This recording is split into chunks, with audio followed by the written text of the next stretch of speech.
लोकसभा चुनाव 2024 का बिगुल जो है वो बज चुका है और सारी जो पॉलिटिकल पार्टीज है वो जोर शोर से जो है तैयारियां करी है लोकसभा चुनाव 2024 के लिए। वहीं पर जम्मू कश्मीर की बात करें तो जम्मू कश्मीर में भी हर एक पॉलिटिकल जमात जो है बहुत जोर शोर से जो है तैयारियां करी है। हर गली मोहल्ले से जो है आवाज़ें निकल कर सामने आ रही है, जिसमें अलग अलग जगहों पे जो है जलसे चल रहे हैं। कहीं पे कोई नॉमिनेशन फाइल करने जा रहा है तो कहीं पर पब्लिक रैलीज को जो है एड्रेस किया जा रहा है। मेरे साथ इस टाइम मौजूद है कांग्रेस लीडर सतवीर सिंह मनास। इनसे बातचीत करेंगे कि कांग्रेस की क्या कुछ तैयारी है, क्योंकि अगर जम्मू की बात करें तो जम्मू में दोनों जो लोकसभा सीट है वहाँ से कांग्रेस ने जो है अपने प्रत्याशियों को जो है वो घोषित कर दिया है। सतवीर जी मेरे साथ है। सतवीर जी, आपसे जानना चाहेंगे कि कांग्रेस की क्या कुछ तैयारी है लोकसभा चुनाव को लेकर। देखिए, जम्मू में जो आप कह रहे हो कि कैसी तैयारी है, तो आपको पता है अलायंस इंडिया अलायंस बना है। जो 3 सीटें हैं वो हमारे पार्टनर्स के पास है और जो 2 सीटें जम्मू वाली हैं वो हमारे पास है। और ये 2 की 2 सीटें हैं, बड़ी मजबूत कैंडिडेट यहाँ पे दिए हुए हैं।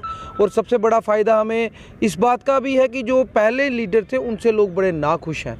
लोग उनको देखना ही नहीं चाहते, लोग उनको पसंद ही नहीं करते हैं। हम जहाँ पर भी जा रहे हैं लोग ये बता रहे हैं कि हम उस कैंडिडेट को पसंद नहीं करते, और जिसको हम पसंद नहीं करते तो हम वोट देना भी पसंद नहीं करते। इसलिए हमारा वोट जो है, अभी आपको पता है हम जम्मू कॉन्स्टिट्यूंसी में, जम्मू सांबा रियासी में घूम रहे हैं, तो मैक्सिमम लोग जितने मिले उन्होंने कहा हमारा वोट रमन बल्ला जी को है।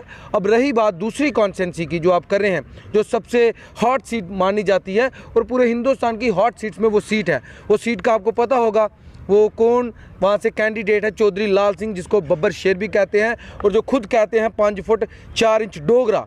उस डोगरे ने इतना वक्त डाला हुआ है डॉक्टर जितेंद्र सिंह पीएमओ जी को, जो उड़न खटोला मीन्स हेलीकॉप्टर से जो नीचे नहीं उतरते थे, आज वो पैदल लोगों के घर लोगों के चौखट पे जा रहे हैं, वोट मांग रहे हैं। ये पावर है कांग्रेस के उस कैंडिडेट की, चौधरी लाल सिंह की। और जो जलास मोदी जी के बाद में हुआ, मोदी जी से पहले नहीं हुआ, मोदी जी के ठीक दूसरे दिन बार उसी जगह पे एक जलास हुआ। तो आपने देखा होगा, उन्होंने वहीं से बता दिया, उस भीड़ ने बता दिया कि चौधरी लाल सिंह इज़ 100% विनर। और मुझे तो लगता है 2-3 लाख की लीड से चौधरी लाल सिंह जी चुनाव जीतेंगे। ये उस भीड़ का भी कहना है, जनता का भी कहना है, इवन दो कि बच्चों का कहना है कि जो उधमपुर डोडा कठुआ सीट है वो चौधरी लाल सिंह जीत चुके हैं। और मोदी जी के बाद रैली होना, जिसको बीजेपी वाले कहते हैं नामुमकिन, कि मोदी जी एक बार आ गए दूसरे दिन वहाँ पे कोई नहीं आ सकता। लेकिन दूसरे दिन वहाँ पे मोदी जी से ज़्यादा, उनसे मेरे ख्याल 3 गुना ज़्यादा तादाद में लोग आए और सब ने कह दिया चौधरी लाल सिंह जो है विनर है। आपको लग रहा है कि जिस तरीके से अब स्टार कैंपेनिंग हो रही है, बाहर से कैंपेनिंग के लिए बड़े बड़े हमारे नेता जो है वो आ रहे हैं, तो आपको लग रहा है कि बीजेपी कहीं ना कहीं थोड़ा डर गई है? बहुत ही ज़्यादा, थोड़ा नहीं, ये बात कौन सी होगी, थोड़ा डर गई है, थोड़ा नहीं बहुत ज़्यादा डर गई है। अब वो मोदी जी को भी ला रहे हैं, उन्होंने और बड़े लीडरों को लाया है। शायद मैं देख रहा था शाहनवाज हुसैन भी आए थे। अब वो देख, सबसे बड़ी बात, केंद्रीय मंत्री भी अब नुक्कड़ सभा करने पे मजबूर हो गए हैं। ये पावर है कांग्रेस की जो आप देखना चाहते थे। इनको लगा था कि हम लोगों को दबा लेंगे, मूर्ख बना लेंगे, लेकिन जनाब एक दिन तो आता है जब जनता जागती है। और जब जनता जागती है, जो नालायक निकम्मे लीडर होते हैं वो आगे भागते हैं, पीछे जनता होती है। अब जनता इनको भगाएगी और ज़रूर भगाएगी। खास तौर पे जम्मू की जनता, जिन्होंने 25 विधायक दिए, जिनकी वजह से पहली बार सरकार में आए, और उन्होंने इतना लूटा, इतना ख़त्म किया कि तबाह तक कर दिया। आज हम महाराजा हरि सिंह के पार्क में हैं, ये किसकी देन है? महाराजा हरि सिंह की मूर्ति लगी है, किसकी देन है? जिनको ये कहते थे एंटी डोगरा, ये कांग्रेस की देन है। कभी पुराना इतिहास तो बताइए ना, छुट्टी किसने दी? इन्होंने नहीं दी। हम लड़े हैं, हमने मारे खाई हैं, हमने लाठियाँ खाई हैं, फिर छुट्टी दी है। मूर्ख बनाते हैं ये। एम्स किसने दिया है? लड़ कर लिया है। मेरे साथ कोई भी प्रवक्ता हो, बड़े से बड़ा लीडर हो, इवन दो इनके जो स्टार प्रचारक को लेके आइए, रविंदर रैना साहब को लेके बात तो करें, आमने सामने तो आए। ऐसे ही कह देते हैं कि हम जीत गए हैं 400 पार, ये दोनों हमने जीत ली हैं। जीती नहीं है, डोंग करते हैं। ये पाखंडी तो नंबर 1 है ना, ये पाखंड कर रहे हैं, बाकी इनके पास कुछ रह नहीं गया है। चौधरी साहब के आने से आपको लग रहा है कांग्रेस में और ज़्यादा जान जो है वो आ गई है और ज़्यादा मजबूती जो है? नहीं, बिल्कुल वो तो है। देखिए, कांग्रेस बड़ी मजबूत जमात थी और जम्मू कश्मीर में इन्होंने इसको कमज़ोर करने की कोशिश, भरपूर कोशिश की। भरपूर कोशिश की, लेकिन जब से चौधरी लाल सिंह की एंट्री हुई है तब से कांग्रेस बहुत ज़्यादा मजबूत हुई है और बहुत ज़्यादा तेज़ी से आगे बढ़ रही है। वो हमने देख लिया कि जिसने कमज़ोर करने की कोशिश की है वो अब दर बदर लोगों के घर में घूम रहा है। यही कहना चाहता हूँ मैं, कांग्रेस और ज़्यादा मजबूत हुई है।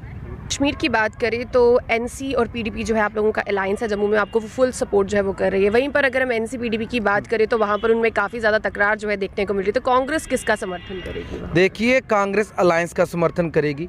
अलायंस पार्टनर जिसको खड़ा करेंगे कांग्रेस उसका समर्थन करेगी। बट वो तो पार्टनर है ही नहीं है। हमें अपने पार्टनर्स को देखना है। इंडिया अलायंस में तो सब पार्टनर्स हैं ना, हमने उस तरीके का देखना है। बाकी आप कहोगे ये भाजपा का काम है लोगों के दरवाजे खोल के उसके अंदर उनके घर की रसोइयों में जाके झांकना, ये उनका काम है, ये कांग्रेस का काम नहीं है। 400 पार का नारा दिया जा रहा है और कुछ नेता ये भी कह रहे हैं कि हमें थाली में परोस कर 400 सीटें जो है वो सर्व होंगी। क्या कहेंगे? नहीं, लोग हैं कि भेड़ बकरियां हैं। तुमने समझा क्या है भारत की जनता को? नालायक समझा है, निकम्मा समझा है। ये कौन से लीडर हैं जो ऐसे बोल देते हैं? ये वो लीडर हैं जिन्होंने बेईमानी करनी होती है, जिन्होंने धांधलियां करनी होती है, मीडिया को नियंत्रण में करके रखा है। फिर इसका मतलब इलेक्शन कमीशन को भी नियंत्रण में करके रखा होगा और उससे ही पूछ लिया होगा कि कितनी सीटें हम बताएं, जितनी आप जितवा दोगे। ये पाखंडी है, ड्रामेबाज हैं और ये चलेगा नहीं। ये देश की जनता को उग्र बनाने की कोशिश कर रहे हैं। जब देश की जनता ने इनको एक बार उखाड़ फेंका ना तो दोबारा नहीं आएंगे। ये यहाँ से शुरू होएंगे, वहीं पे पहुँच जाएंगे।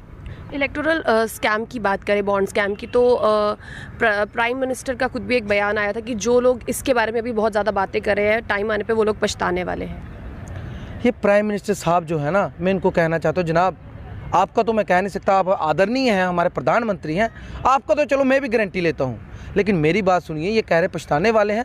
आने वाले दिनों में जब सत्ता पलटेगी, ये जितने बड़े बड़े बैठे हुए हैं ना भाजपा के नेता जो अपने आप को पाक ईमानदार बताते हैं, मैं आपको कहूँगा जिस दिन सत्ता पलटी, या तो ये देश छोड़ के भाग जाएंगे या ये सलाखों के पीछे होंगे, और ये करना भी इन्होंने सिखाया है। चलिए, बहुत बहुत धन्यवाद आपका। ये थे हमारे साथ कांग्रेस लीडर सतवीर सिंह मनास, जिनसे हमने बातचीत की लोकसभा चुनाव को लेकर और क्या कुछ माहौल जो है जम्मू कश्मीर में चल रहा है उस पर हमने जो है ज़्यादा फोकस किया। आपकी क्या राय है कमेंट सेक्शन में कमेंट करके जरूर बताइएगा। एंजेलिना स्टीफन, प्रभा साक्षी के लिए जम्मू से। अगर आप भी लेना चाहते हैं देश दुनिया की तमाम जानकारी तो आज ही सब्सक्राइब करें हमारे चैनल को। साथ ही नीचे दिए बेल आइकन को जरूर दबाएं ताकि हर अपडेट आप तक पहुंच सके।